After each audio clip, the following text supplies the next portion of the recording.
Welcome to Swami Vivekananda institute. और आज के इस वीडियो लेक्चर में हम कवर अप करेंगे दो महत्वपूर्ण थ्योरीज के बारे में जो कि बिहेवियरिज्म पे बेस्ड है। ठीक है, उसमें सबसे पहले हम बात करेंगे इवेन पावलोव की, जो कि है आपकी क्लासिकल कंडीशनिंग की थ्योरी, और इसके बाद में हम बात करेंगे बीएफ स्किनर की थ्योरी की। ठीक है, दोनों ही थ्योरीज मोस्ट इंपोर्टेंट है।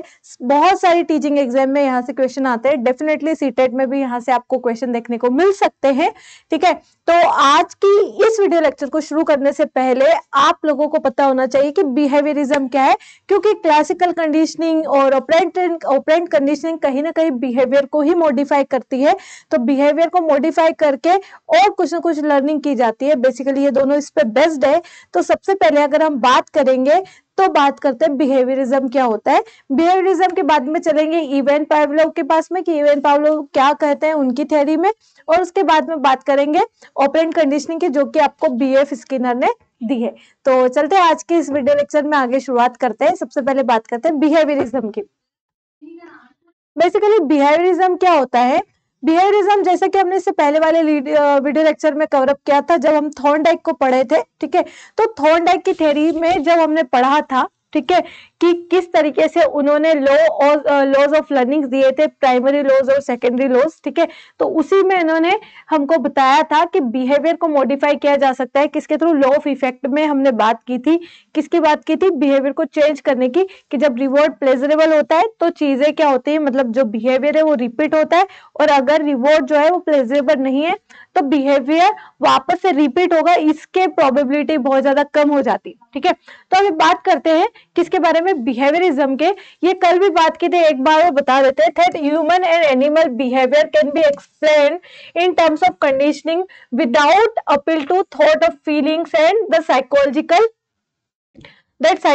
disorder are treated by altering behaviour and pattern. Basically क्या होता है, ध्यान से सुनिएगा, कि बिहेवियरिज्म ये बोलता है कि बिहेवियर को चेंज करके जो कुछ भी लर्न करना है उसको लर्न किया जा सकता है, और जो कुछ भी अनलर्न करना है, मतलब कि जो चीज भूलना है, उसको भी हम किसके थ्रू कर सकते हैं, बिहेवियर को अलग डायरेक्शन में डायरेक्ट करके किया जा सकता है। ठीक है, जैसे अगर बात करें, हम कंडीशनिंग की बात करेंगे, तो कंडीशनिंग में जो डिजायर्ड बिहेवियर है उसको क्या किया जा सकता है, मॉडिफाई किया जा सकता है, उसके अकॉर्डिंग बिहेवियर को बनाया जा सकता है। और वही अगर अवर्जन थेरेपी की अगर आप लोगों ने कभी सुना हो, तो उसमें जो डिजायर्ड बिहेवियर उसको क्या किया जाता है, कम किया जाता है, कि या जो बिहेवियर आप नहीं चाहते कि ये हो, उसको भी कंडीशनिंग करके क्या किया जा सकता है, सॉर्टेड किया जा सकता है, उसको भुलाया जा सकता है। ठीक है, तो बिहेवियरिज्म जो है बेसिकली बिहेवियर पे फोकस करता है कि बिहेवियर को किस तरीके से बदला जा सकता है अलग अलग कंडीशनिंग करके।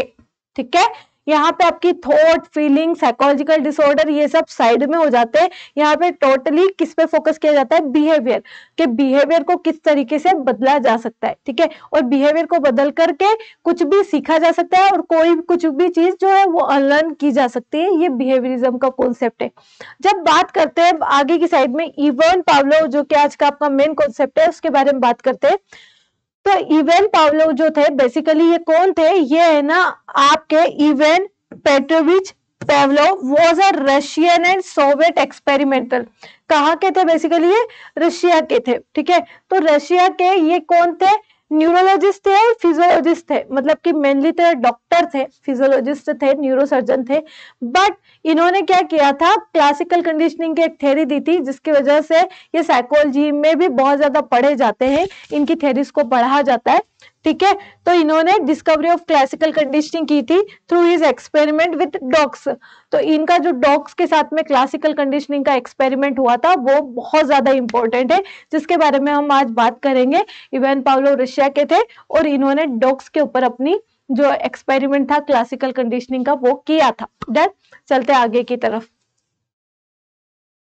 अब जब हम है ना इसके आगे की बात करेंगे ना, तो थोड़ा थोड़ा सा बेसिक सा पढ़ेंगे कि कंडीशनिंग होती क्या है, क्लासिकल कंडीशनिंग क्या होती है, इसके बारे में बात करेंगे।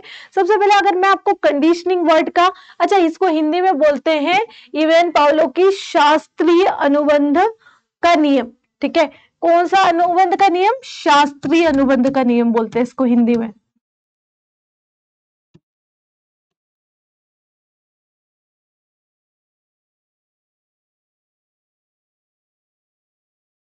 ठीक है, क्या करेंगे हम, बेसिकली इसको क्या बोलते हैं, शास्त्रीय अनुबंध का नियम। किसके अकॉर्डिंग, क्लासिकल कंडीशनिंग को हिंदी में क्या बोलते हैं, शास्त्रीय अनुबंध का नियम। अब इसमें होता क्या है, बेसिकली क्या होता है कि हमारे आसपास बहुत सारी चीजें ऐसी होती है कि हम क्या करते हैं, एक चीज को दूसरी चीज से जुड़ा हुआ मान करके वैसा रिस्पॉन्स करते हैं जैसा पहली वाली चीज के वक्त हम रिस्पॉन्स करते हैं।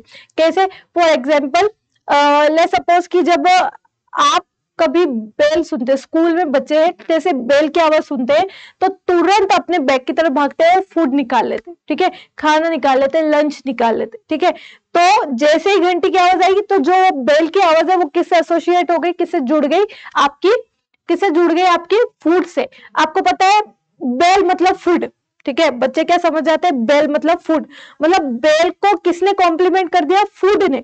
तो इन दोनों का जिस तरह से एसोसिएशन हुआ कि जैसे फूड मिलने पर जो खुशी होती है वैसी की वैसी खुशी बेल को सुनने पर मिलेगी। क्यों, क्योंकि बेल जो है वो फूड के साथ इतनी स्ट्रांगली एसोसिएट हो गई है कि जब बेल सुनेंगे तब फूड जब मिलता है, जितनी खुशी या जितना एक्साइटमेंट फूड को देखने पर होता है उतना का उतना एक्साइटमेंट बेल की आवाज को सुन करके होगा, ठीक है। तो ये होता है आपकी कंडीशनिंग हो जाना किसी चीज की, ठीक है।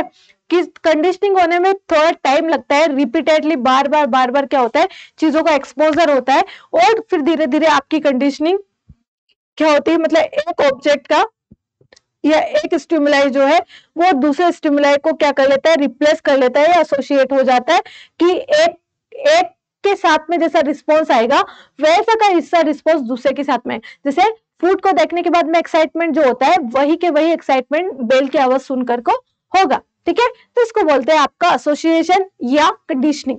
क्लियर, होपफुली आप लोगों को मेरी बात समझ आई होगी। अब चलते हैं हम आगे की साइड के, आगे क्या बात करते हैं, डन। चल, तो सबसे पहले बात करेंगे classical conditioning, also known as Pavlovian या रिस्पोंडेंट कंडीशनिंग इसको बोलते हैं, is learning through association was discovered by Pavlov, ठीक है। मतलब यही बात जो मैंने अभी आपको बताई है कि क्लासिकल कंडीशनिंग क्या होती है, दो स्टिमुलाइज के एसोसिएशन पे बेस्ड होती है और इसको क्या भी बोलते हैं, पावलोव कंडीशन, या फिर क्या भी बोलते हैं इसको, सॉरी, रिस्पोंडेंट कंडीशनिंग भी इसको कहते हैं, ठीक है। क्लियर, तो रिस्पोंडेंट कंडीशनिंग, पावलोइन कंडीशनिंग और एक और क्या बोलते हैं आपके, क्लासिकल कंडीशनिंग। तीनों इसी के नाम है। आप लोग कभी एग्जाम में थोड़ा कुछ अलग आ जाए तो कंफ्यूज नहीं होइएगा। डन, चलिए आगे की साइड में बात करते हैं हम। तो बात करते हैं आगे, रशियन फिजियोलॉजिस्ट थे ये। इन सिंपल टर्म्स क्या होगा, two stimuli are linked together to produce a new learned response in a person or animal. किसी भी पर्सन या एनिमल के अंदर किसी रिस्पॉन्स को क्रिएट करने के लिए कोई दो स्टिमुलाई इस तरह से ऐड हो जाते हैं, इस तरह से एसोसिएट हो जाते हैं, इस तरह से कंडीशनिंग हो जाती है उन लोगों की कि जो एक स्टिमुलाई की वजह से आपका रिस्पॉन्स होगा वैसा का वैसा रिस्पॉन्स आपका दूसरा स्टिमुलाई यानी कि उद्दीपक की वजह से होगा। जैसे मैंने आपको क्या एग्जांपल दिया था, फूड और बेल का। जैसे ही जैसा फूड को देख करके बच्चों में जो एक्साइटमेंट होता है, जो हैप्पीनेस उनको आती है, जो प्लेजर उनको मिलता है, वैसा का वैसा प्लेजर उनको बेल की आवाज सुन करके होगा। क्यों, क्योंकि फूड जो है वो किससे कनेक्ट हो गया, आपका बेल से। डन, चलिए आगे की साइड बात करेंगे हम। होपफुली यहाँ तक आप लोगों को समझ आ गया होगा। चलिए भाई, ये है आपका मेन रोल क्लासिकल कंडीशनिंग का। इसके बारे में अच्छे से डिस्कस करना है कि ये सब क्या है। बेसिकली जो इवन पैवलोव थे, पैवलोव ने अपनी जो थ्योरी दी थी वो डॉग के ऊपर दी थी, ठीक है। डॉग के साथ उनका एक्सपेरिमेंट था। उन्होंने देखा कि जब फूड आता है, ठीक है, तो जो डॉग है वो स्लाइवेट करता है ना, उसमें स्लाइवेशन आता है। क्लियर, तो वहां पे उनको ये ख्याल आया कि क्या किसी और तरीके से यही रिस्पॉन्स जो डॉग कर रहा है लाइक स्लाइवेशन का, वो किसी और चीज से भी हो सकता है क्या। तो ये जानने के लिए उन्होंने क्या किया, एक एक्सपेरिमेंट किया। उस एक्सपेरिमेंट में उन्होंने कुछ इस तरीके से बात की कि उन्होंने फूड दिखाया डॉग को तो स्लाइवेशन हुआ, नंबर 1। थोड़ा सा मैं अलग से समझा देती हूँ ताकि ये चीज आपको जल्दी समझ आए, ठीक है। तो उन्होंने क्या किया था, बेसिकली नंबर 1 कंडीशन में,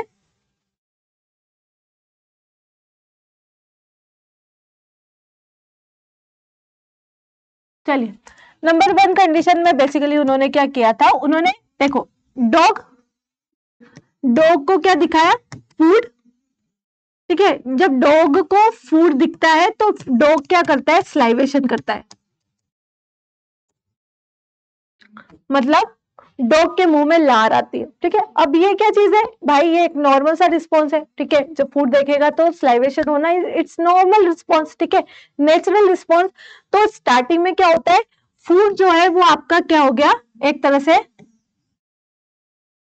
फूड जो है आपका क्या हो गया, एक तरह से अनकंडीशनड स्टिमुलाई हो गया। अच्छा, अनकंडीशनड स्टिमुलाई का मतलब क्या होता है, अभी आप लोगों ने किसी भी चीज से उसकी कंडीशनिंग नहीं की है, या किसी और स्टिमुलस को उसके पास में ला करके आपने एसोसिएट नहीं किया है। अभी नॉर्मल फूड दिखा रहे हैं, डॉग देख रहा है, उसको स्लाइवेशन हो रहा है, दैट्स इट। तो ये अनकंडीशनड स्टिमुलाई हुआ, ठीक है, नंबर 1 बात। नंबर 2 बात याद रखेगा, जैसे ही डॉग इस अनकंडीशनड स्टिमुलाई को देखेगा, वो क्या करेगा, स्लाइवेट करेगा। ये डॉग का क्या है, रिस्पॉन्स है, क्या है, प्रतिक्रिया है, क्लियर। लेकिन ये भी कैसी है, अभी अनकंडीशनड है, अभी कोई कंडीशनिंग यहाँ पे नहीं हुई है। तो इसको क्या बोलेंगे, डॉग फूड हो गया अनकंडीशन स्टिमुलाई। उद्दीपक मतलब जो किसी पर्टिकुलर रिस्पॉन्स को प्रेरित करता है, ठीक है। तो उद्दीपक, और उद्दीपक की वजह से क्या हुआ, स्लाइवेशन हुआ, जो कि अनकंडीशन रिस्पॉन्स है, मतलब कि हाँ ऑटोमेटिकली आपने कोई कंडीशनिंग करके कि वो रिस्पॉन्स जनरेट नहीं किया। Then number 1 condition. नंबर 2 पे अब इन्होंने क्या किया भाई साहब ने, इसके बाद में नंबर 2 पे इन लोगों ने क्या किया, मतलब जो आपके पेवलोव भाई साहब थे, उन्होंने क्या किया, बेसिकली वो एक बेल लेकर के आए। क्या लेकर के आए, बेल को अभी बोलेंगे न्यूट्रल स्टिमुलाई। क्या करेंगे, क्या कहेंगे, न्यूट्रल स्टिमुलाई। तो एक बेल लेकर के आए। बेल लेकर के आने के बाद में उन्होंने क्या किया, बेसिकली उसको डॉग के सामने क्या करना, बजाना शुरू कर दिया, बेल को रिंग करना शुरू कर दिया। अब जब बेल को डॉग के सामने क्या कर रहे हैं, रिंग कर रहे हैं, तो डॉग का कोई रिस्पॉन्स नहीं है, अभी नहीं होगा ना। डॉग के सामने अगर आप बेल बजाओगे तो बेल क्या होगा, डॉग का कोई रिस्पॉन्स नहीं होगा, स्लाइवेशन होगा नहीं, होगा कुछ नहीं होगा। तो डॉग जो है वो न्यूट्रल है, अभी कुछ भी नहीं कर रहा है। Getting the point, neutral response है, मतलब है ही नहीं, कोई रिस्पॉन्स नहीं। एक काम करो, इस तरीके से लिख लिए, नो रिस्पॉन्स। स्टार्टिंग में जब आप बेल बजाओगे तो डॉग का कोई रिस्पॉन्स नहीं रहेगा, ठीक है, क्लियर। इसलिए हम बेल को क्या बोलेंगे, न्यूट्रल स्टिमुलाई। न्यूट्रल स्टिमुलाई मतलब कुछ भी नहीं हो रहा है, ठीक है। अच्छा, इसको आर्टिफिशियल स्टिमुलाई भी कहते हैं। आर्टिफिशियल मतलब कि आप बाहर से ला रहे हो इसको और फिर कुछ आप इसके साथ में एक्सपेरिमेंट कर रहे हो, ठीक है। तो इसको बेसिकली आर्टिफिशियल स्टिमुलाई भी कहते हैं।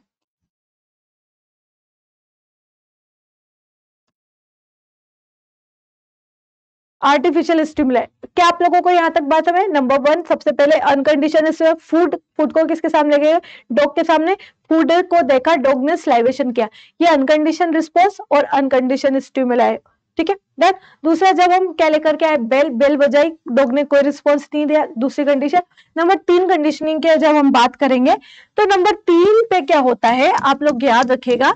नंबर 3 पे क्या होगा कि अब इवेन पावलो ने क्या किया, बेल लेकर के आए, मतलब पहले बेल बजाई, उसके साथ में वो अनकंडीशनड स्टिमुलाई यानी कि फूड को लेकर के आए, इन दोनों को किया। तो डॉग ने क्या किया, यहाँ पे स्लाइवेशन किया, ठीक है। बेल बजाई, फूड दिखाया और फूड दे दिया, ठीक है। बात समझ आई। इसकी हो रही है ड्यूरिंग कंडीशनिंग। बात कौन सी हो रही है, ड्यूरिंग कंडीशनिंग। हम क्या कर रहे हैं, अब कंडीशनिंग कर रहे हैं कि क्या कंडीशनिंग कर रहे हैं, फूड को किसके साथ कनेक्ट कर रहे हैं, बेल के साथ में, और किसको दे रहे हैं, किसके सामने दे रहे हैं, फूड किसको दे रहे हैं, फिर डॉग को दे रहे हैं, ठीक है। अब यहाँ पे क्या होगा, ऐसा हमको बहुत बार करना है, रिपीटेडली करना है। तो बहुत बार रिपीटेडली अगर यही चीज होगी तो एक टाइम के बाद में क्या होगा कि आपका बेल बजेगा, ठीक है। ये 4th कंडीशन अगर आप इसको मान के चले तो बेल बजेगी। तो बेल बजने के बाद में अगर आपने फूड नहीं दिया, यहाँ पे फूड नहीं दिया, तो भी बेल की वजह से डॉग स्लाइवेट करेगा, ठीक है।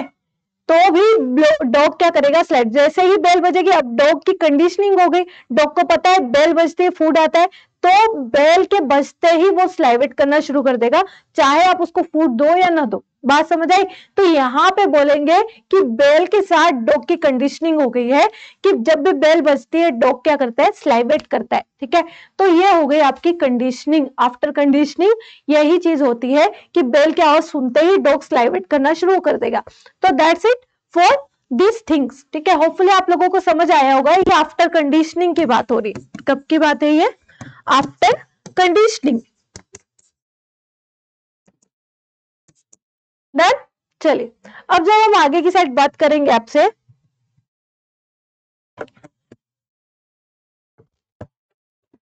चलिए अब इसको मैं डायग्राम में बता देती हूँ आपको। ये देखिए, ये यहाँ पे पूरे डायग्राम में मैंने बताया हुआ है। अगर आप इसको ध्यान से देखेंगे तो ये देखिए, यहाँ पे आप ध्यान से देखोगे तो लिखा हुआ है बिफोर कंडीशनिंग।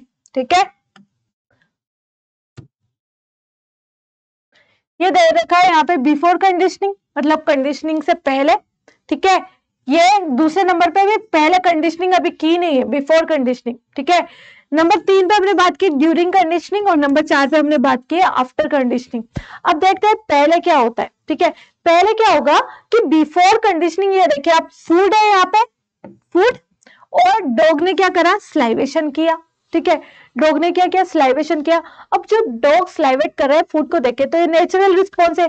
तो जब ये नेचुरल रिस्पॉन्स है, मतलब हम यहाँ पे फूड को क्या बोलेंगे, अनकंडीशन स्टिमुलाई, और इसको क्या बोलेंगे, अनकंडीशनड रिस्पॉन्स, मतलब कि UCS, और इसको बोलेंगे UCR, अनकंडीशन रिस्पॉन्स और अनकंडीशन स्टिमुलाई। होपफुली यहाँ तक समझ आ गई होगी आपकी बात। जब दूसरी बात में, जब अभी हमने कंडीशनिंग नहीं की है, तो हमने क्या इंट्रोड्यूस किया है यहाँ पे, बेल को, जो कि एक न्यूट्रल स्टिमुल है। न्यूट्रल है मतलब अभी बेल की वजह से कोई रिस्पॉन्स नहीं हो रहा है डॉग में। डन।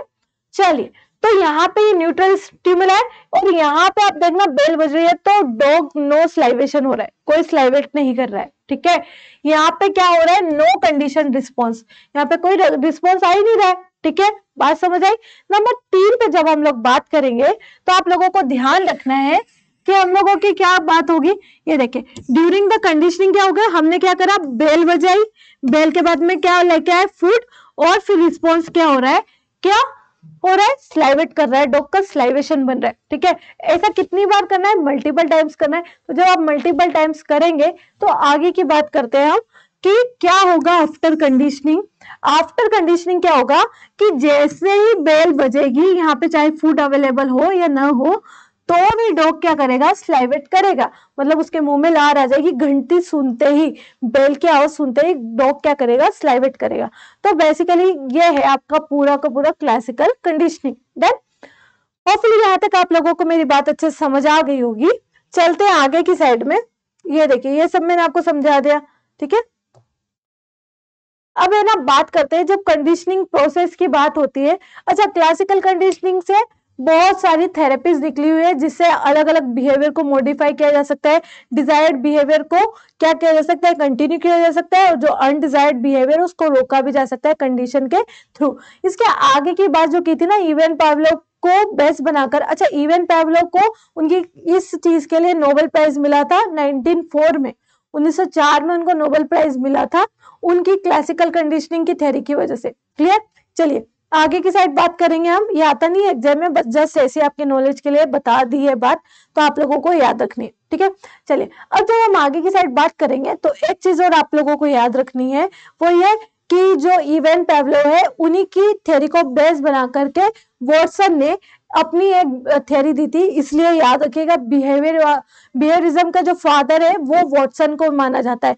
उन्होंने लिटिल एल्बर्ट पे सेम तरीके का एक्सपेरिमेंट किया था, लेकिन जस्ट बिकॉज उन्होंने ह्यूमन के लिए बिहेवियर को क्लासिकल कंडीशनिंग के थ्रू इंट्रोड्यूस कराया था, इसलिए बिहेवियरिज्म के जो संस्थापक है या बिहेवियरिज्म का जो फादर है वो उनको कहा जाता है। किनको? जॉन वॉटसन को। डन। होपफुली आप लोगों को मेरी बात समझ आ रही होगी।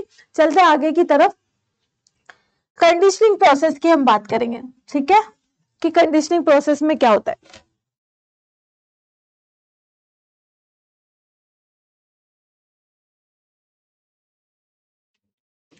ये तो हो गई कि हाँ ठीक है, कंडीशनिंग हो गई और सारी चीजें, डॉग स्लाइवेट करता है, ठीक है।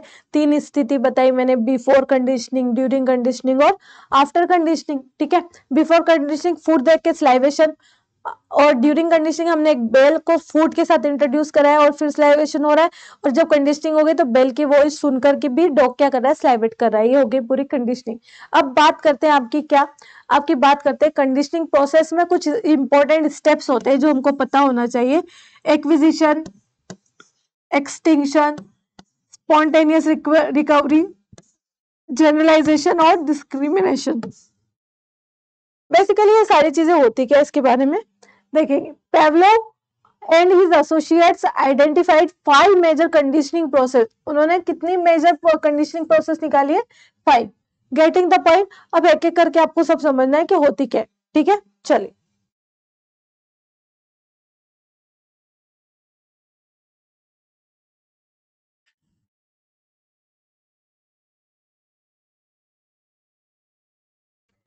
देखिए सबसे पहले बात करते हैं एक्विजिशन की। जब आप एक्विजिशन की बात करोगे तो एक्विजिशन में क्या होता है, बेसिकली आप याद कीजिए कि सबसे पहले जब डॉग ने क्या देखा था, फूड देखा था और स्लाइवेट किया था, ठीक है। उसके बाद में हमने क्या किया था, बेल को ऐड किया था, किसके साथ, फूड के साथ में एसोसिएट किया था, और डॉग क्या कर रहा था, स्लाइवेट कर रहा था।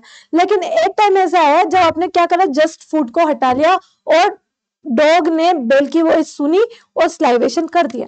तो जो फर्स्ट लर्निंग होती है, ठीक है, किसकी, कंडीशनिंग की, कि जैसे ही फर्स्ट टाइम बेल बजी और बिना फूड के डॉग ने स्लाइवेट कर दिया, तो फर्स्ट कंडीशन ऑफ लर्निंग, यानी कि जब पहली बार कंडीशनिंग हुई, उस चीज को बोलते हैं एक्विजिशन। एक्विजिशन मतलब कि डॉग ने अर्जित कर लिया। क्या अर्जित कर लिया, सीख लिया। क्या सीख लिया, कि बेल की वॉइस पे भी वो रिस्पॉन्स कर रहा है, ठीक है। तो फर्स्ट लर्निंग जो होती है उसको एक्विजिशन बोलते हैं, हिंदी में इसको अर्जन बोला जाता है, ठीक है। नंबर 2 पे जब हम बात करेंगे, नंबर 2 पे क्या, आपका एक्सटिंक्शन। लेट्स सपोज कि आपने बेल के बाद में डॉग क्या कर रहा है, रिस्पॉन्स कर रहा है, क्या कर रहा है, स्लाइवेशन कर, जैसे बेल की वॉइस सुनी, स्लाइवेशन, बेल की वॉइस सुनी, स्लाइवेशन, फूड नहीं आ रहा है। लेकिन अगर आप बहुत बार सिर्फ बेल बजाओगे और डॉग रिस्पॉन्स करेगा, तो धीरे धीरे क्या होगा कि डॉग जो है, अगर उसको फूड नहीं मिलेगा बहुत टाइम तक, तो बेल की वॉइस से जो उसका रिस्पॉन्स आ रहा था, है ना, जो कि कंडीशन रिस्पॉन्स था, तो डॉग वो रिस्पॉन्स हो जाए, क्या हो जाएगा, भूल जाएगा। एक टाइम के बाद अगर आपने बेल के साथ फूड को इंट्रोड्यूस करना बंद कर दिया, सिर्फ बेल बेल बेल बेल आ रही है लेकिन फूड नहीं आ रहा है, तो डॉग जो है वो जो कंडीशन रिस्पॉन्स है उसको भूल जाता है, ठीक है। तो कंडीशन रिस्पॉन्स का भूल जाना क्या कहलाता है, आपका एक्सटिंक्शन। एक्सटिंक्शन मतलब कि विलुप्त हो जाना, खत्म हो जाना। डन। चलिए, अब जब हम बात करेंगे स्पॉन्टेनियस रिकवरी की। स्पॉन्टेनियस रिकवरी क्या हुई कि लेट्स सपोज कि डॉग ने, आपने बहुत बार बेल बजा के बिना फूड के डॉग का जो कंडीशनिंग थी वो खत्म कर दी। लेट्स सपोज कि जो डॉग है उसका कंडीशन रिस्पॉन्स जो है वो इस एक्सटिंक्ट हो गया, वो भुला गया, ठीक है। लेकिन एक दिन अचानक से क्या हुआ कि डॉग ने कहीं बाहर से या कहीं से बेल की वॉइस सुनी और अचानक से उसने स्लाइवेशन कर दी, ठीक है। अब ये जो अचानक से उसने का जो पुराना कंडीशन रिस्पॉन्स है वो अचानक से अगर अपीयर हो रहा है, तो उसको बोलते हैं स्पॉन्टेनियस रिकवरी। अगर आप यहाँ पे आपने वापस से बेल के साथ फूड को एसोसिएट करना शुरू कर दिया, तो जो डॉग कंडीशन रिस्पॉन्स भूल गया था वो वापस से उसके अंदर रिकवर हो जाएगा, मतलब वो वापस से कंडीशन रिस्पॉन्स देने लग जाएगा, ठीक है। तो ये होती है आपकी स्पॉन्टेनियस रिकवरी। डन। चलिए, अब बात करते हैं हम जनरलाइजेशन की। जनरलाइजेशन का बेसिकली मतलब होता है सामान्यीकरण। सामान्यीकरण किस तरीके से, जैसे आपने डॉग है उसको बेल सुनाई, बेल सुनाने के बाद में क्या हुआ, क्या हुआ, रिस्पॉन्स हुआ, स्लाइवेशन हुआ, फूड नहीं आया, लेट्स सपोज, ठीक है। तो क्या होगा, जैसे ही बेल की आवाज सुनी वैसे ही स्लाइवेशन हुआ। ये कंडीशनिंग है डॉग की आज के डेट में, लेट्स सपोज, क्लियर। अब क्या हुआ कि डॉग के सामने आप जो बेल बजा रहे हो वो नहीं बजी। क्या हुआ कि रास्ते में कोई आइसक्रीम पार्लर वाला जा रहा है या आइसक्रीम वाला जा रहा है, वो एक बेल बजाते हुए जा रहा है, ठीक है। तो वो दूर से डॉग उस बेल की वॉइस को सुन रहा है और उसके मुंह में स्लाइवेशन आ रहा है, ठीक है। या पास में ही कोई स्कूल है और स्कूल की बेल बजी और डॉग ने क्या कर दिया, स्लाइवेशन कर दिया। आपने नहीं बजाई बेल, यहाँ पे उसके सामने आपने बेल नहीं बजाई, कहीं दूर से उसने अलग अलग बेल की आवाज सुनी और कंडीशन रिस्पॉन्स शो करना शुरू कर दिया। क्लियर? तो उससे क्या होगा, इस चीज को बोलते हैं कि एक जगह से सीखी हुई चीज को अलग अलग जगह से भी वो रिस्पॉन्स कर रहा है, अलग अलग स्टिमुलाइज पे भी वो सेम तरीके का रिस्पॉन्स दे रहा है। तो इसको बोलते हैं जनरलाइजेशन। ठीक है, मतलब कि जो आपके पास वाली बेल थी उसको जनरलाइज कर दिया गया, किसके साथ में, आइसक्रीम वाली बेल के साथ, स्कूल वाली बेल के साथ। अब किसी कहीं से भी कुछ भी बेल की आवाज आएगी, कंडीशन रिस्पॉन्स आएगा। तो अगर इस तरह की सिचुएशन हो जाती है तो उसको बोलते हैं हम जनरलाइजेशन। डन? ओके। अब जनरलाइजेशन का जस्ट उल्टा डिस्क्रिमिनेशन होता है। बेसिकली जब हम डिस्क्रिमिनेशन की बात करेंगे तो डिस्क्रिमिनेशन में क्या होता है, डिस्क्रिमिनेशन में आपका होता है कि जब डॉग को ये पता हो, ठीक है, जनरलाइज में तो क्या कर रहा था, हर बेल पे उसका सलाइवेशन आ रहा था, रिस्पॉन्स आ रहा था। लेकिन जब डॉग को डिस्क्रिमिनेट करना आता है, लाइक उसको पता है कि ये वाली बेल जो यहाँ पे घर में बजेगी, वो जब बजती है तभी उसका कंडीशन रिस्पॉन्स आता है। मतलब कि यहाँ पे आपने बेल बजाई और क्या होगा, डॉग ने क्या किया, स्लाइवेशन किया। ठीक है, लेकिन वहीं अगर कोई बाहर आइसक्रीम वाला जा रहा है, तो जा रहा है आइसक्रीम वाला, तो डॉग उस वाली बेल को, जो आइसक्रीम वाले की बेल है, उसको सुनकर के कंडीशन रिस्पॉन्स शो नहीं करता है। उसको अलग करना आ गया कि नहीं भाई, ये वाली बेल अलग है, वो वाली बेल अलग है। तो अगर डॉग अलग अलग बेल की वॉइस के बेसिस पे रिस्पॉन्स करता है कि यहाँ पे जो बेल बजेगी उसी पे स्लाइवेट करना है, बाहर की कोई बेल की आवाज आ रही है उस पे स्लाइवेट नहीं करना है, उस पे कंडीशन रिस्पॉन्स शो नहीं करना है। तो बेसिकली डॉग क्या सीख गया है, डिस्क्रिमिनेट करना, मतलब चीजों को अलग अलग करना सीख गया है। ठीक है, तो बेसिकली ये होता है आपका डिस्क्रिमिनेशन। क्लियर? तो ये सारी चीजें हो गई आपकी किसमें, कंडीशन रिस्पॉन्स में। क्लियर? होपफुली आप लोगों को मेरी बात यहाँ तक समझ आ गई होगी। चलते हैं आगे की तरफ बात करेंगे। क्लियर? डन? एक बार मैं थोड़ा सा शॉर्ट में रिवाइज करवा देती हूँ आपको कि क्या क्या पढ़ा। सबसे पहले बात की हमने एक्विजिशन की। एक्विजिशन मतलब क्या होता है, हम यहाँ पे क्या बताएं, जो कंडीशनिंग प्रोसेस है उनके बारे में बात कर रहे हैं, इवेन पेवलोव की। ठीक है, इवेन पेवलोव की जब बात करें, एक्विजिशन जब फर्स्ट लर्निंग होती है डॉग की, कि जब वो पहली बार बेल की वजह से, बेल देखते ही बिना फूट के स्लाइवेट करेगा, मतलब फर्स्ट लर्निंग होगी डॉग की, तो एक्विजिशन होगा। Number 2, extinction. एक्सटिंक्शन मतलब कि जब डॉग के सामने बार बार बेल आएगी लेकिन उसके साथ में बहुत टाइम तक फूड नहीं दिखेगा, तो डॉग की जो कंडीशनिंग हुई थी कि वो बेल देख करके रिस्पॉन्स कर रहा था, अब वो बेल सुन करके अब रिस्पॉन्स नहीं करेगा, मतलब उसने जो कंडीशन रिस्पॉन्स था वो देना बंद कर दिया। इसको बोलते हैं एक्सटिंक्शन। ठीक है, जब क्लासिकल कंडीशनिंग भूलने में आ जाती है तो वो होती है एक्सटिंक्शन। नंबर 3 पे बात करेंगे स्पॉन्टेनियस रिकवरी। स्पॉन्टेनियस रिकवरी की जब आप बात करोगे तो बेसिकली स्पॉन्टेनियस रिकवरी मतलब कि जब डॉग एक्सटिंक्ट कर गया अपना कंडीशनिंग वाली चीज को, लेकिन बीच में कभी उसने गलती से कोई बेल सुनी और स्लाइवेट किया, ठीक है, तो उसको बोलते हैं क्या, कि स्पॉन्टेनियस रिकवरी। अब यहाँ पे बार बार अगर डॉग की कंडीशनिंग होना शुरू हो जाएगी, लाइक बेल फूड आना शुरू हो जाएगा, तो डॉग में वापस कंडीशन रिस्पॉन्स आ जाएगा। ठीक है, तो रहती है स्पॉन्टेनियस रिकवरी। अब लास्ट में हम बात करेंगे जनरलाइजेशन। जनरलाइजेशन का मतलब ये होता है कि डॉग हर एक बेल की आवाज पे कंडीशन रिस्पॉन्स शो करेगा, कहीं से भी कोई भी बेल की आवाज आ रही है डॉग स्लाइवेट करना शुरू कर देगा, तो ये जनरलाइजेशन है। और अगर डॉग हर बेल पे स्लाइवेट नहीं करता, उसको पता है कि पर्टिकुलर बेल की वॉइस सुनकर ही स्लाइवेशन करना है, बाकी की बेल पर नहीं करना है, तो इसको क्या बोलते हैं, बेसिकली आपका डिस्क्रिमिनेशन। होपफुली आप लोगों को समझ आई होगी बात। ये थी आपकी, दैट्स इट, पूरा का पूरा मैंने आपको इवेन पेवलोव समझा दिया।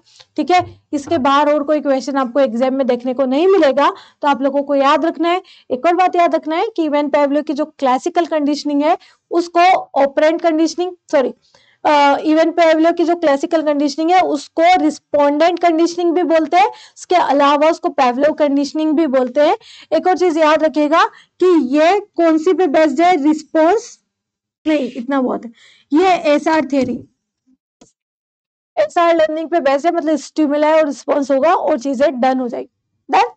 थोड़ी सी बात और ऑपरेंट कंडीशनिंग की करेंगे जो कि स्किनर की है। आज हम पूरा उसको नहीं पढ़ पाएंगे, लेकिन थोड़ा सा मैं आपको इंट्रोडक्शन दे देती हूँ।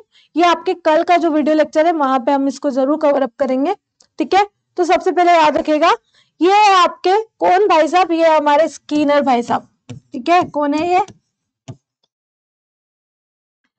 स्किनर भाई साहब ने हमको दी है ऑपरेंट कंडीशनिंग। कौन सी कंडीशनिंग दी है बेसिकली?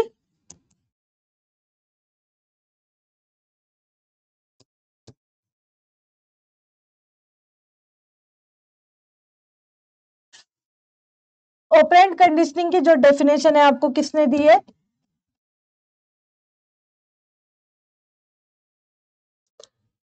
बीएफ स्किनर, ठीक है। तो स्किनर कहाँ के थे? इनका पूरा नाम है बुरोहस फ्रेडरिक स्किनर, जो कि जन्मे थे 1904 में और डेथ हो गई थी इनकी 1990 में। Was an American psychologist. कहाँ के थे बेसिकली? ये अमेरिका के थे। साइकोलॉजिस्ट थे, बिहेवियरिस्ट थे, ऑथर थे, इन्वेंटर थे और सोशल एक्टिवेटर भी ये लोग थे। देन बात समझ आई? तो ये सारी चीजें बीएफ स्किनर।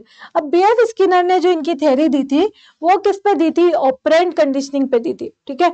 इन्होंने रिइंफोर्समेंट की बात की, पनिशमेंट के बारे में बताया है।